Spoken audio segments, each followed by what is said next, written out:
Unde suntem, Mona? În Parcul Național Retezat. Parcul Național Retezat. Ia uitați ce fain se vede stincile. Numai noi și balaurul Iorgovan. Ce mai suntem pe aici și caprele negre. Caprele negre, numai nu se vede așa prea bine că bate luminozitatea.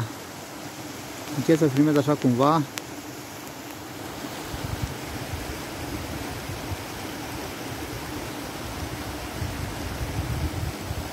Parcul Național Retezat. Ia uitați ce stâncăra e.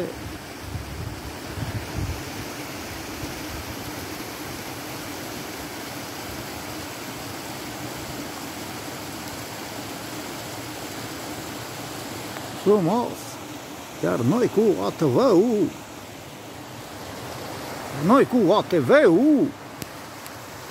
Din Parcul Național Retezat.